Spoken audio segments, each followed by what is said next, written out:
Now, many disasters can be prevented, but that doesn't mean you shouldn't plan in case something does happen. So in this section, we're going to talk about emergency ready planning. Now, emergency ready planning helps you to make a lot of decisions before anything happens, so that if a disaster does occur, you're going to be ready to react quickly, intelligently, and save yourself a ton of time, money, and headaches. First things first, you got to figure out how you're actually going to store your plan. Now, for most people, it makes sense to have many printed copies of their plan available throughout their property.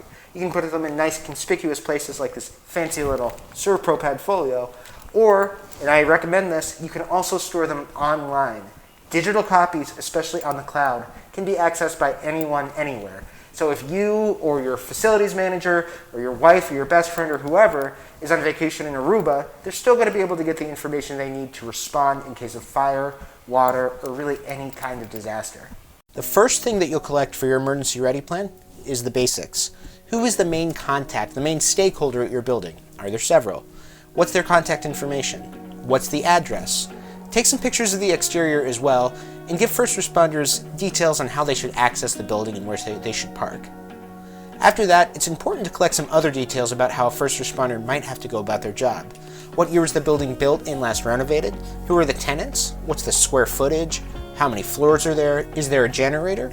Are there blueprints? Things like that. Anything that you would want a firefighter, police officer, paramedic, or emergency responder to be aware of. It's important to note all building access points, especially in case some were blocked by the disaster. You should also detail how that access is controlled. Is there a key, a fob, a code? Who has access to those? You should also detail all stairwells and elevators. This is helpful for both emergency egress and for loading in any equipment that first responders might need. It's also important to note the locations of all of your utilities and their shutoffs. First, note your electricity shutoffs in breaker panel locations. These could be useful, especially if using high draw equipment in emergency response. Knowing how to operate your sprinkler systems is a huge plus in case of emergency. On the very slight chance that these systems operate accidentally, you're going to need to shut them off quickly. But more likely, they're going to operate in case of emergency. And knowing how to shut these off and shut them off selectively is very important to preventing any further water damage than what's needed to extinguish the fire. You should also note the location and shutoffs for various alarm systems.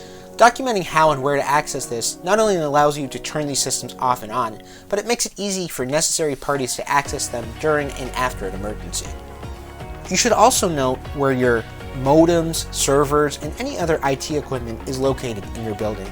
Last, but certainly not least, you should write down all emergency contacts as well as the chain of command that you'll need to follow in case of emergency. Who's allowed to make decisions? Who should be contacted if an emergency takes place? Which vendors do you trust to call in? Documenting everything from your preferred plumber to your insurance carrier is vital.